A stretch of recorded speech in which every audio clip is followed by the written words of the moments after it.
No one expected that the summer I spent by the pool would ruin my life. At first glance, it seemed harmless, just long afternoons beneath the glaring sun, the smell of chlorine heavy in the air, and the faint laughter of kids splashing in the shallow end. But beneath the easy rhythm of that summer, something dangerous was already unfolding. I still remember the first time I saw him, standing tall in the lifeguard chair, his sunglasses reflecting the sparkling water, his whistle dangling loosely from his lips. Everyone watched him, but when his eyes caught mine, it felt like the world stopped. I didn't even know his name yet, but I felt a pull, reckless and undeniable. Back then, I didn't think much of myself. I was just another girl trying to get through the days, hiding my loneliness behind swimsuits and towels. The pool became my escape, a place where I could breathe without the weight of everything waiting for me at home. And he became the reason I kept showing up. It started small. A glance held longer than it should have. A smile passed when no one else was looking. A moment when his hand brushed mine as he helped me out of the pool, sending a jolt through me that I couldn't forget. I told myself it was harmless, just a silly crush. But somewhere deep down, I knew better. Because secrets like that don't stay hidden forever. And once you cross a line, you can never go back. That summer by the pool was supposed to be a season of freedom. Instead, it became the season that unraveled everything I thought I knew about myself, and left me carrying shame that would take years to wash away. That summer was supposed to be a break. But the truth was, I had nowhere else to go. Home had turned into a battlefield, and every corner of that house felt like a reminder of how far I had fallen. I had dropped out of college earlier that spring. It wasn't because I wasn't smart enough. I'd been on the honor roll my entire senior year of high school. But life after graduation had come at me harder than I ever imagined. My parents split the year before, and while they told me it wasn't my fault, it was impossible not to feel like the collateral damage of their war. Mom moved into a smaller apartment across town, and Dad stayed in the house with a woman half his age. I was supposed to split time between them, but neither place felt like home. I chose to stay with Mom most of the time, though she worked long shifts at the diner just to cover rent. That's what led me to the community pool. I wasn't working that summer. I couldn't hold down a job with the mess I was in. Instead, I spent my days lounging there, pretending like the sun could burn away the loneliness. It was easier to sit by the water than face the silence of the apartment. That's where I first noticed him. His name was Ryan. He was 25, just a few years older than me, but the kind of man who looked like he belonged in a different world. He was confident, easygoing. With that sort of relaxed strength, people couldn't help but notice. Mothers at the pool looked at him when they thought no one was watching. Teenagers whispered about him, and little kids clung to the edge of the pool just to be closer when he walked by. And then, there was me. I was the girl who never quite fit in, too shy to make friends, too broken to pretend everything was okay. My body wasn't the type you saw on magazine covers, but in my swimsuit, under his gaze, I started to believe maybe I wasn't invisible. The first time he really paid attention to me, it felt like oxygen after drowning. I was sitting on the edge of the deep end, feet dangling in the water, when he came over and asked if I was doing all right. His voice carried this casual concern, the kind you almost want to lean into. I just nodded, too nervous to answer. But something in the way he looked at me told me he noticed more than I wanted him to. From that day on, I couldn't shake him from my thoughts. He was everywhere in my dreams, in my restless afternoons, in the way I started picking swimsuits with more care before heading out the door. Every time I caught his eye across the pool, my heart kicked against my ribs like it was trying to escape. But what started as a simple crush soon grew into something heavier, something dangerous. It wasn't just about Ryan. It was about what he represented. Attention. Validation. Proof that I wasn't just another broken girl sitting in the background of her own life. When he leaned down to whisper something I couldn't even remember later, it wasn't the words that mattered, it was that he chose me. That feeling became addictive. Weeks passed, and I began staying later and later at the pool. Sometimes, after most of the families had left and the sun dipped low in the sky, I'd linger near the diving boards just to catch his eye one more time. He'd sit in the lifeguard chair, tapping his whistle against his knee, and when no one was looking, he'd wink. Just that. A wink. It was nothing on the surface, but to me, it meant everything. And then, it went further.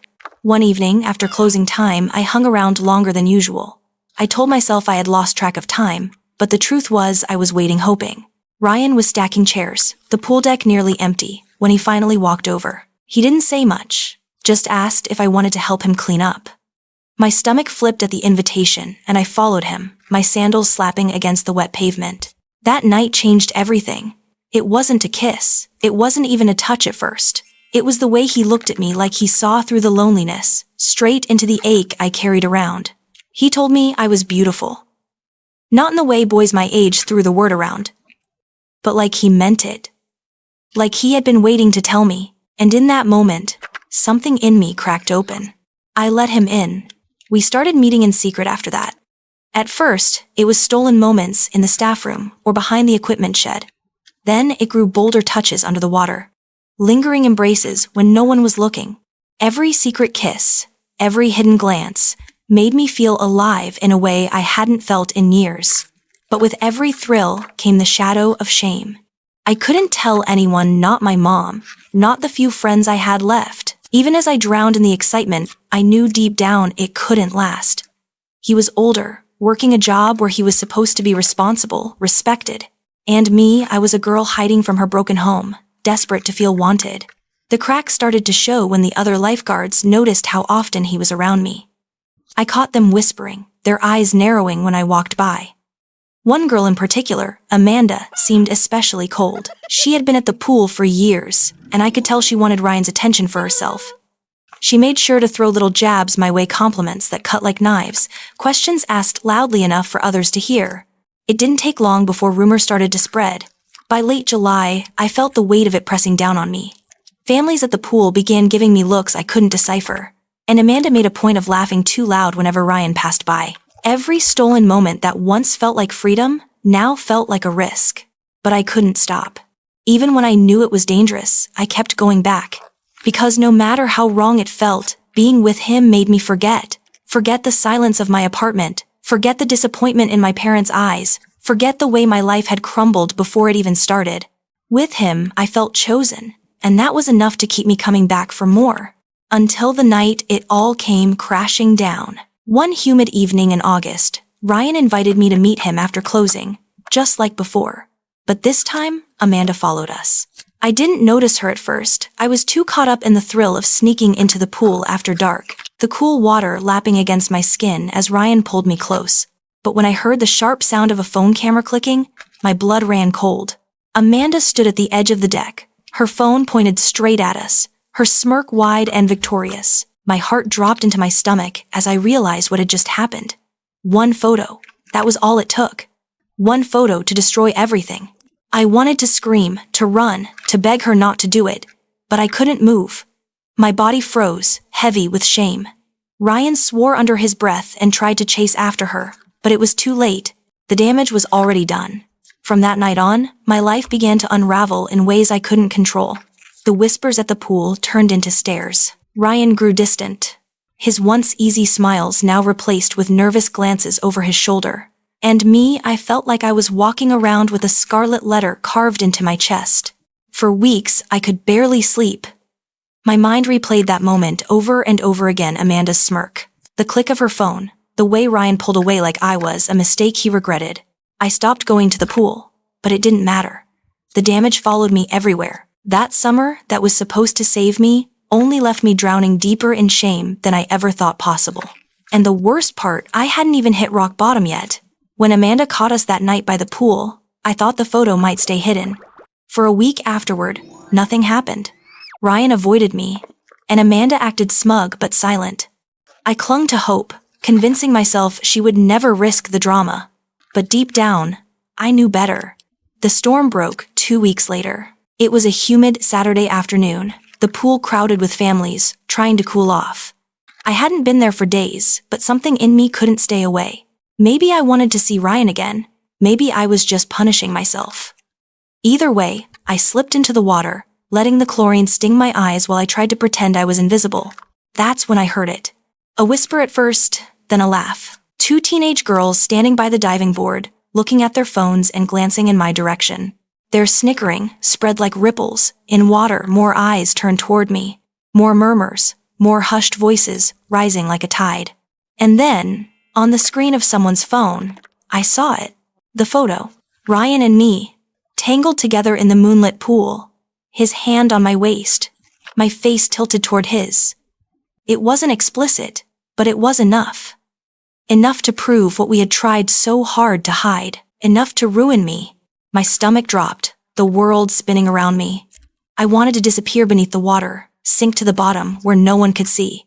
But there was no escape. Everywhere I looked, people were staring, parents pulling their kids away, lifeguards whispering to each other, Amanda standing smugly at the snack bar, her phone still in her hand like a trophy. Ryan froze on the lifeguard chair, his jaw tightening as he realized what was happening. For one moment, I thought he might come down and defend me, claim me, admit the truth. But instead, he blew his whistle, barked an order at the kids in the shallow end, and turned his head away, as if I didn't exist. That betrayal cut deeper than the stares. He didn't just ignore me, he erased me. And in that instant, I understood I was nothing more than a secret he regretted, a mistake he wished he could bury. I left the pool that day, shaking, dripping wet, too humiliated to grab even my towel. I walked home barefoot, chlorine clinging to my skin, shame burning hotter than the summer sun. The days that followed were hell. The photo spread fast. Amanda made sure of it. It showed up on Snapchat, whispered about on Instagram, screenshotted and passed around like some scandalous prize. I couldn't walk into a coffee shop without feeling the weight of strangers' eyes on me. Old classmates reached out. Some pretending to care. Others asking invasive questions. Most just fishing for gossip. Mom noticed, of course. She saw the way I avoided her, the way I flinched whenever my phone buzzed. One night she asked if I was in trouble, her voice soft and tired. I wanted to tell her everything, to collapse into her arms and confess the mess I had made. But when I opened my mouth, the words turned to stone. How could I tell her that her daughter was the subject of a scandal at the local pool? How could I admit I had fallen for a man who abandoned me the moment things turned ugly? So I lied. I told her I was fine, just tired. She didn't press, but I saw the worry in her eyes. Ryan, meanwhile, vanished from my life completely. He stopped texting, stopped looking at me, stopped acknowledging I existed. Rumor had it he was reprimanded by the pool manager, maybe even warned about losing his job, but instead of standing by me, he retreated into silence. That silence was louder than any rumor. For weeks, I barely left my room. My phone became my enemy. Every notification, a reminder of the humiliation that followed me everywhere. I stopped eating, stopped sleeping, stared at the ceiling for hours, replaying every mistake that led me there. Loneliness turned into self-loathing, and I began to wonder if this was all I'd ever be remembered for the desperate girl who let herself be used and discarded. But life has a cruel way of forcing you to face what you most want to avoid. It was late September when everything shifted. I had finally gathered the courage to apply for a part-time job at a local bookstore, desperate for something to pull me out of the spiral. On my first day, while shelving paperbacks, I heard a voice behind me. "You're the girl from the pool, right?" My heart seized. I turned, bracing myself for mockery. Instead, I found a young woman about my age, her hair pulled into a messy bun, her eyes kind. She introduced herself Claire and said she recognized me from the photo. I almost bolted, but then she added, "I just wanted to say I know what it's like. High school, senior year. Someone spread a picture of me too." Her words stopped me cold. For the first time in months, someone didn't look at me with judgment or pity. She looked at me with understanding. She didn't need me to explain. She knew. That night, for the first time since everything fell apart, I felt something shift inside me. Maybe I wasn't alone. Maybe I wasn't ruined forever. Claire and I started talking more. She told me about how her life had fallen apart when the photo of her leaked, how she thought she'd never recover. But she also told me about the slow process of rebuilding, about finding strength in places she never expected. She became the friend I didn't know I needed, reminding me that my story wasn't over just because others wanted to define me by my lowest moment. And then came the news that turned everything upside down. One afternoon, while I was helping Claire close the store, she mentioned offhand that Amanda had been bragging about me again, about how she was the one who exposed me. I froze, my stomach twisting as she continued. Apparently, Amanda hadn't just spread the photo, she had edited it. The original picture, Claire explained, wasn't as damning as the one that went around. Amanda had cropped it, brightened it, angled it to make it look worse than it really was. And she bragged about it, proud of how perfectly she had ruined me. The room spun around me. Rage, humiliation, and something else, hope, flared all at once. For the first time, I realized the narrative everyone believed wasn't even the truth. I wasn't powerless. I wasn't voiceless. Amanda had manipulated everything, and people deserved to know. That night, I lay awake staring at the ceiling, my mind racing. For months, I had drowned in shame, convinced I was the villain of my own story. But maybe I wasn't. Maybe the real villain was Amanda, the girl who wanted Ryan so badly she destroyed me to get him. And maybe it was time to fight back. The night I found out what Amanda had done, I couldn't sleep. My mind ran in circles, swinging between fury and fear. For months, I had been drowning in shame, certain that I was the problem. But now, the truth lit up inside me like fire. She had twisted the story. She had painted me as reckless, desperate, scandalous, all so she could win. The next morning, for the first time in months, I looked at myself in the mirror without flinching. My eyes were tired, my hair unkempt, but something in my reflection looked stronger. I wasn't going to stay silent anymore. I didn't have a plan at first. All I had was the truth, and a friend willing to stand by me. Claire encouraged me to speak out, to reclaim my voice before Amanda's version became permanent. The idea terrified me, but the thought of staying trapped in that shame terrified me more. So I started small. I posted a simple note online, on my own page where I knew people were still watching from the shadows. I didn't mention Amanda by name, but I told my side. I admitted to the affair not proudly, not defensively, just honestly. I wrote about the loneliness that led me there, about the vulnerability of being young and desperate for connection. And I wrote about the cruelty of being exposed, about the humiliation of having my private life turned into entertainment for others. Then, at the end, I told the truth about the photo, how it had been edited, how it wasn't the whole story. I didn't expect much. Honestly, I thought most people would roll their eyes, or worse, mock me again. But within hours, messages started to pour in. Some were from strangers, others from old classmates, a few even from people I had thought were laughing at me. They told me they admired my honesty. They told me they had been through similar things. And most importantly, they told me I wasn't alone. Word spread fast, and when it reached Amanda, she exploded. I wasn't there to see it, but I heard enough. She confronted people online, denying she had edited anything, but her defensiveness only made her look guilty.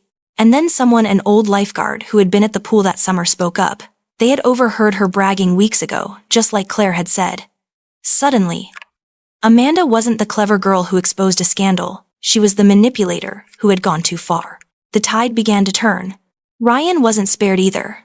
The pool management quietly let him go after the season ended. I heard whispers that parents had complained, questioning his judgment, his professionalism. He never reached out to me, not once, but that silence no longer burned the way it once did. Instead, it felt like proof of the kind of man he truly was. Someone who chased what he wanted in secret, but lacked the courage to stand by it in the light. As for me, I began to rebuild. Slowly, painfully, but with purpose. Claire stayed by my side, reminding me daily that my worth wasn't defined by a single summer mistake. I leaned into my job at the bookstore, finding comfort in the quiet aisles, the smell of ink and paper, the escape of stories that weren't mine. For the first time in a long time, I felt grounded. It wasn't easy. There were still whispers sometimes, still lingering looks when I passed certain places in town. But instead of shrinking under them, I began to stand taller.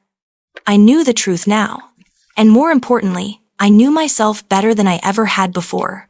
One afternoon in October, weeks after everything had unraveled, I returned to the pool. It was closed for the season, the gates locked, the water drained. I stood there for a long time, staring at the empty basin where so much had happened. Memories flooded me of laughter, of stolen glances, of humiliation and shame. But instead of breaking me, the sight filled me with something unexpected: peace. That chapter of my life was over. The pool no longer held me. Walking away from it, I realized the real redemption wasn't about destroying Amanda's reputation or making Ryan regret losing me. It wasn't even about clearing my name. It was about reclaiming the pieces of myself I had given away so carelessly, about learning to live without craving validation from someone else's eyes. The truth is, I did fall. I let loneliness and insecurity lead me into something I wasn't ready for. I trusted the wrong person, I hid from the people who loved me, and I made mistakes that changed me forever. But those mistakes didn't end me. They shaped me. They forced me to grow. And, as I moved forward, I carried a lesson that would stay with me for the rest of my life, that the need to feel wanted can make us blind, but the strength to rise from shame makes us unbreakable.